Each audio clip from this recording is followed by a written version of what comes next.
E agora aqui no Jornal Gente nós estamos recebendo o Paulo Tafner, um especialista em Previdência Social. Participou de todas as discussões sobre Previdência que nós tivemos nos últimos tempos no Brasil e não foram poucas, mesmo que os resultados das reformas tenham sido pequenos. E é autor do livro A Reforma Inacabada, junto com o Fábio Giambiagi, que fala sobre a reforma de 2019, que chegou num determinado ponto e parou. Paulo, seja bem-vindo. Muito obrigada, por falar conosco aqui na Rádio Bandeirantes e na Band News TV. Obrigado a você, a todos os seus espectadores. É uma alegria estar aqui. É sempre bom falar sobre esse tema, né? Um tema que acompanhou a minha vida. E você tem razão. Não existe uma reforma da Previdência.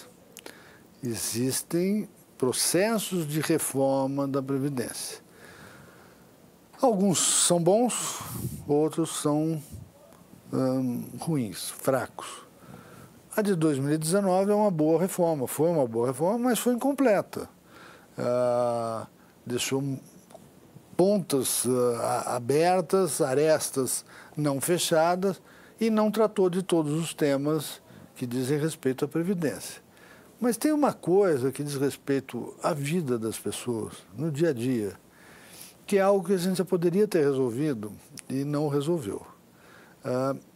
Basicamente é o seguinte: a Previdência é um sistema que, assim, você trabalha, contribui, num dado momento você atinge uma idade, não ocorrendo, obviamente, nenhuma tragédia, uma certa idade você se aposenta. Qual idade? Esse é o ponto. Então, uma das coisas que estava previsto para 2019 e que não foi aprovado é que houvesse um ajuste automático de idade. Em função do quê? Em função da demografia. A gente está vivendo mais, então a gente trabalha um bocadinho mais. Qual é a vantagem de um sistema desse jeito? É que não tem sobressalto. Quer dizer, você num dado momento fixa uma idade, em 2, 3, 4, 5 anos, há uma mudança na esperança de vida, mas é pouco. Aumenta o quê? 3 meses, 4 meses. Então, isso poderia ser feito automaticamente. Seria uma espécie de correção automática, como da tabela do imposto de renda, sobre a qual a gente tem falado tanto e que não acontece também. E que não acontece. Então, e aí é fácil. Mas aí como é que fica a previsibilidade para a pessoa conseguir se programar em relação à idade de aposentadoria? Ela tem uma idade-alvo, por exemplo, 65 anos. E está há 8 anos se aposentar. Ela vai se aposentar com 65? Certamente não. Mas se aposentará com 65 anos e 7 meses. Não tem nenhum sobressalto, entendeu? Não é? Só que não foi feito isso como não foi feito nas demais. Então, o que acontece? Reformas ocorrem, em geral, a cada 15, 20 anos. Aí tem sobressalto. Uma coisa é você anualmente estar mexendo um mês e meio. E houve casos no passado em que regrediu a esperança de vida, pouquinho. Então, você diminuiria a idade para aquele grupo. Pois bem, e não haveria sobressalto, porque o sentimento da maior parte das pessoas é: poxa, quando está chegando a minha vez, vai subir mais 4 anos.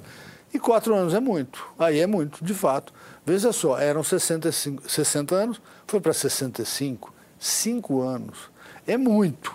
Agora, alguns meses a mais, eu estou falando de alguns poucos meses, porque é só se olhar. O IBGE solta a tábua de esperança de vida, varia muito pouco de um ano para outro. Só que vai se acumulando. É que nem o ditado: água mole em pedra dura, tanto bate até que fura. Então você vai acumulando.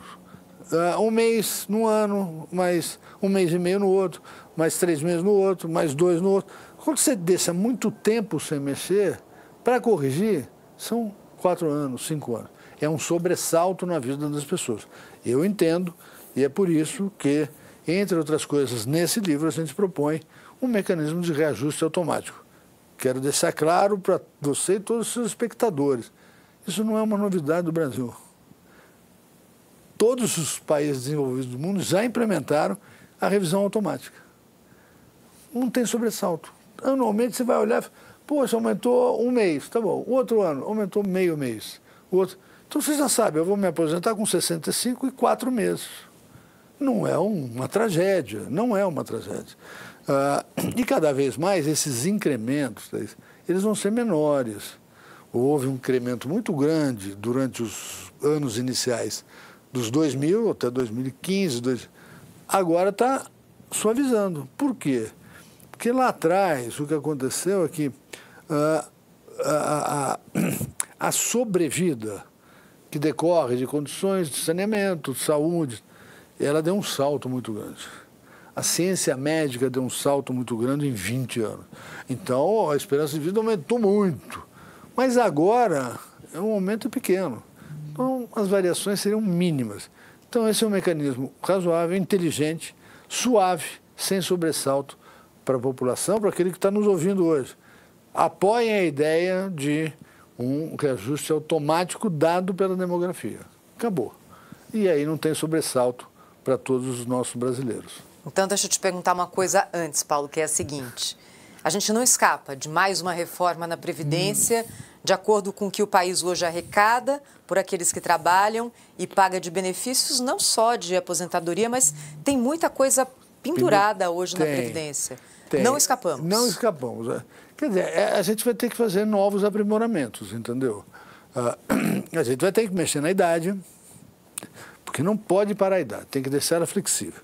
A gente vai ter que mexer mais uma vez na pensão, e a pensão atinge sobretudo as mulheres. A gente tem que... Que vivem mais.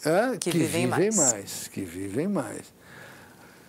A gente tem que mexer numa outra coisa da pensão, que é o seguinte: a sociedade mudou. Uma coisa que era raríssimo no passado, hoje é um fenômeno já numericamente expressivo e vem crescendo, que é o que eu chamo de casamento ou união intergeracional. Primeiro, no passado, pensar 50 anos atrás, era raríssimo ter separação de casais formal. Aliás, divórcio é um instituto recente no Brasil, né? Então não tinha. E o que não tinha de jeito nenhum, ou muito raramente, era esse casamento geracional, em que a diferença de idade dos cônjuges é muito grande. Existe casamento, que é o predominante, de homem mais velho com mulher mais nova. Diferença de 15, 20, 30 anos. Existe de mulheres mais velhas com homens? Existe, só que é residual e tem menos impacto. Porque se um homem ele casa, se une a uma mulher que é 25 anos mais nova, ele vai deixar uma pensão para uma moça que vai receber mais 40, 50 ou 60 anos.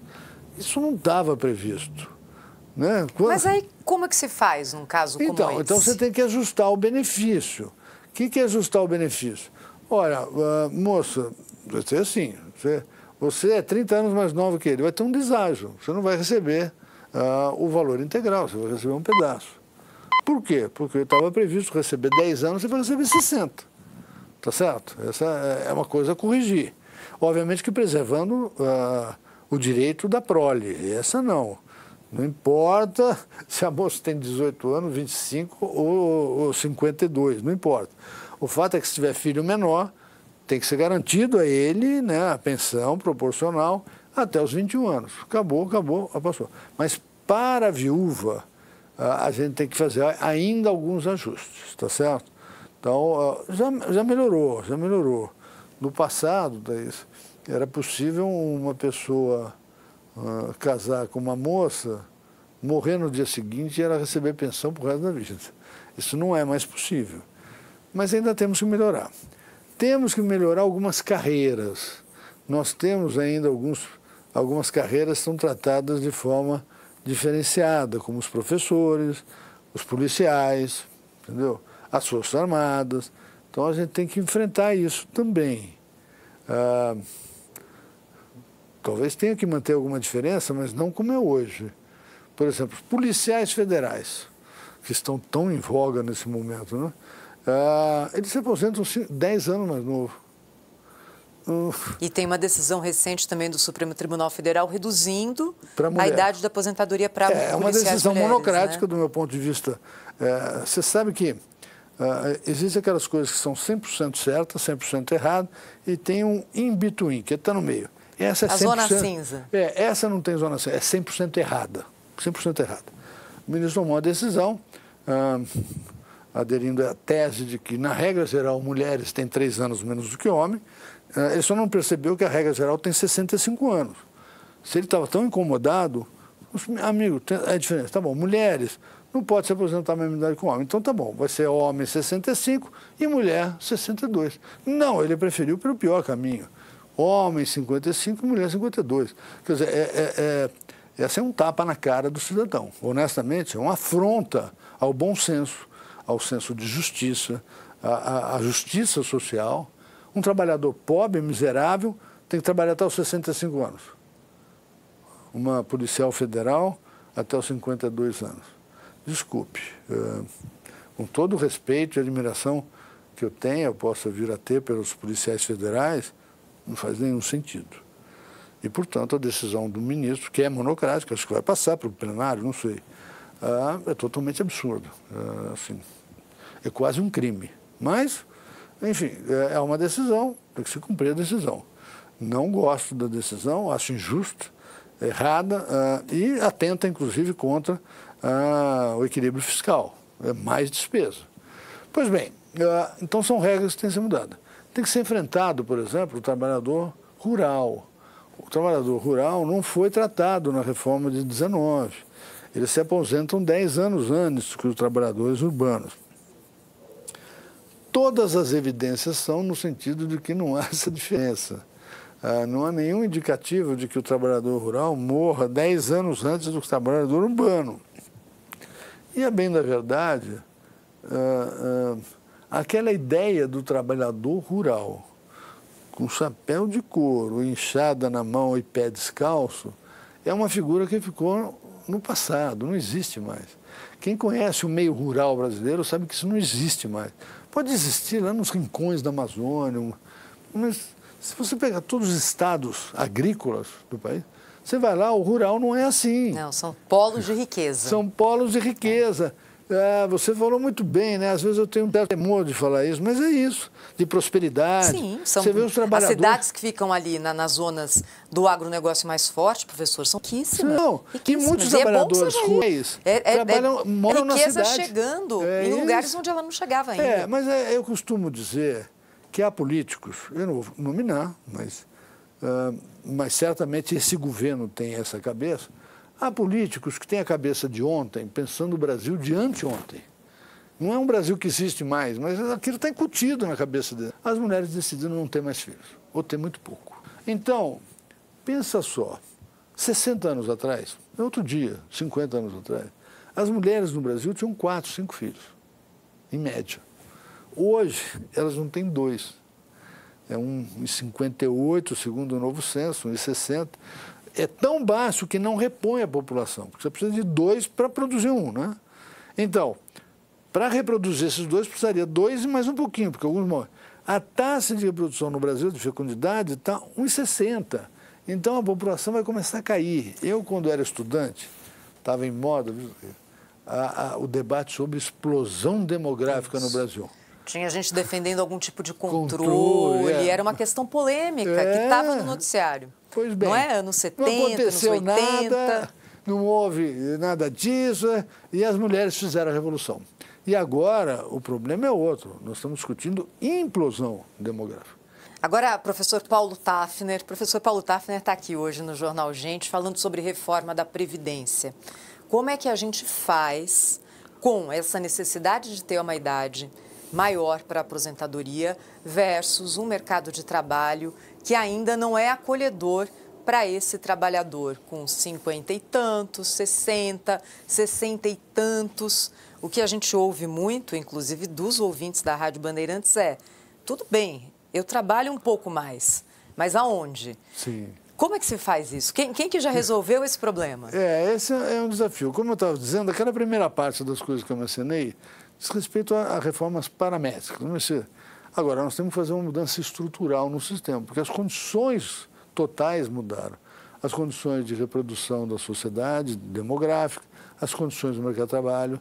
Não é só na terceira idade. Tem uma coisa aí, né, professor, que o mercado hoje, a informalidade é gigante. Exato. São pessoas que não contribuem e que lá na frente tem pelo menos a expectativa de ter algum tipo de assistência. Exatamente. Né? Então, o que nós temos que fazer é entender a realidade econômica, que é no Brasil e no mundo, não só no Brasil, não. O Brasil tem a peculiaridade de ter alta informalidade, mas nós temos novas formas de trabalho. Nós temos, assim, esses trabalhos de aplicativos. Não é uma relação tradicional de trabalho. A quantidade de MEIs que hoje existem. Exato. Então, nós temos que redesenhar o modelo estruturalmente para capturar todas essas modalidades de trabalho, de um lado, e colocá-los efetivamente no sistema previdenciário. E, para os trabalhadores idosos, a gente permitir, por exemplo, um mecanismo que é usual no mundo, que é a aposentadoria antecipada. Então, não faz sentido aquele trabalhador que, por depreciação do seu capital humano, ele ficou desatualizado, está mais velho, perdeu, não tem mais condições de trabalhar, mas ele tem que esperar até os 65 anos. Não, ele poderá se aposentar mais cedo. Mas aí eu preciso perguntar, o senhor não está falando em aumentar a idade? Isso não é diminuir? Não, diminui, mas com uma redução de valor. Ele vai aumentar a idade para a situação de, digamos assim, condições normais de temperatura e pressão, aquele que permanece empregado e tal. Para aqueles que têm essa dificuldade, a gente tem que permitir a antecipação da aposentadoria, mas não com o mesmo valor, tem que reduzir o valor. Tudo isso tem que constar de um projeto de reforma que, ao mesmo tempo que ataque esses problemas paramétricos que eu falei, enfim, eles têm também que dar um novo desenho à Previdência mais atual, mais flexível, mais aderente à realidade do povo brasileiro. É isso que nós temos que fazer. E no Brasil e no mundo nós temos que fazer isso. Obviamente que a nossa responsabilidade é aqui, mas o mundo já está enfrentando isso e está tentando resolver. Eu acho que nós temos que ter coragem para fazer isso. Lamento, no entanto, informar que, de maneira geral, uma característica da elite política brasileira, enfim, é que, podendo fazer os ajustes que estarão mais adaptados à realidade, eles tendem a fazer só o absolutamente necessário. E aí fica pendurado coisa, fica juntando problema. Enfim, a gente poderia resolver de uma maneira bastante positiva e de forma estrutural a questão da Previdência. Mas é necessário liderança política forte do presidente da República, convicção dele de que é necessário fazer isso. Mas ninguém gosta, né, professor? Ninguém gosta. É mais ou menos assim. Eu costumo dizer, eu digo para o meu amigo Fábio Giambiase, a gente, apesar de estar envelhecendo, a nossa cultura é de adolescente. A gente não sabe dizer um não. A gente não sabe enfrentar os problemas como eles são. Então a gente vai postergando, adiando, sabe? E não enfrenta. E aí, os problemas que têm uma dimensão num dado momento, se não forem enfrentados, eles só crescem. O problema não diminui, ele só cresce. Então, o que vai? Não faz, dali 10 anos tem que dar um choque. E o choque é sempre, como diz o nome, ele é muito impactante para a população. Uma coisa é você ser afetado por uma regra que te aumenta a idade de aposentadoria em alguns poucos meses. A outra coisa é jogar sua aposentadoria 4, 5, 6 anos para frente. Então, mas a gente tem insistido na segunda opção, que é fazer os trancos e solavancos, só aquilo que é absolutamente necessário, fundamental. E o resto, que seria a resolução do problema, a gente deixa para depois. Professor Paulo Tafner, nosso tempo está acabando, mas queria perguntar mais uma coisa para o senhor, que é a seguinte. A gente corre o risco no Brasil de estar naquele momento em que o país envelhece sem ter conseguido enriquecer o suficiente para sustentar essa população mais velha? Que pergunta difícil, interessante. Não podia esperar outra coisa, mas o Brasil está caminhando por uma história relativamente triste. Em geral, os países enriqueceram antes de envelhecer. Então, a dor do envelhecimento é amortecida pelo fato de ser rico. No caso do Brasil, está ocorrendo o fenômeno inverso. a gente está envelhecendo muito antes de ficar rico. Então, nós corremos, sim, sério risco, se não forem tomadas as medidas com coragem, com honestidade de princípios, com devida informação à população, né? Nós corremos o risco, sim, de ficar velho e pobre. Eu dizia para os meus alunos, quando eu dava aula, já parei, já me aposentei, que ficar velho é ruim, e por experiência própria. Mas ficar velho e pobre deve ser horrível.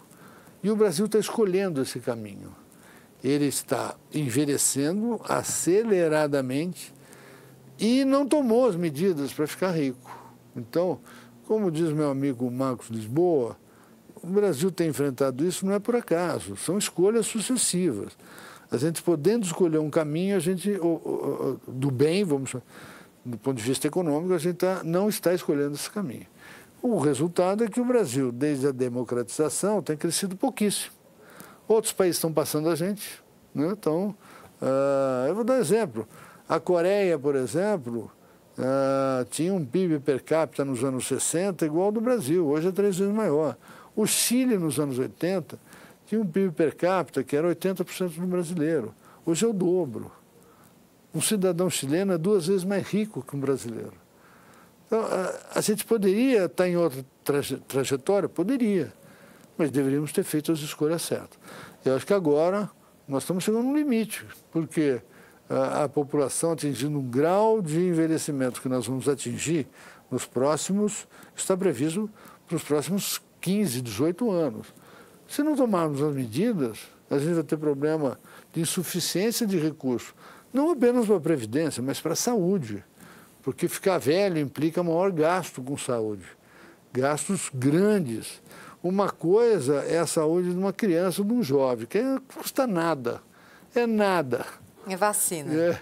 É vacina, é uma dor de garganta, enfim, claro, tem alguns pouquíssimos casos graves, mas a grande maioria não é nada. Quebrou o braço, é um gesso. Agora, à medida que fica mais velho, são doenças mais difíceis, mais custosas, mais demoradas, portanto, o volume de recursos que vai ter que ser alocado para a saúde, eu não estou nem falando de presidente, vai crescer muito. E se a gente não ficar rico até lá, e tem pouco tempo agora, vai ser difícil. Queria agradecer ao senhor professor Paulo Tafner, que esteve aqui hoje falando no Jornal Gente, na Rádio Bandeirantes, na Band News TV. Muito obrigada, tenho certeza que você fez aqui o nosso público pensar, entender um pouco melhor esse quadro. Não é bom, né? Não. Falar de alguma coisa que vai ter que mudar e não necessariamente que represente um ganho. Mas é isso que o senhor falou, né, professor? Também não adianta ficar se escondendo do problema, porque ele não some sozinho, né? É verdade. A você e a todos os seus espectadores, boas festas, um bom ano novo. Muito obrigada.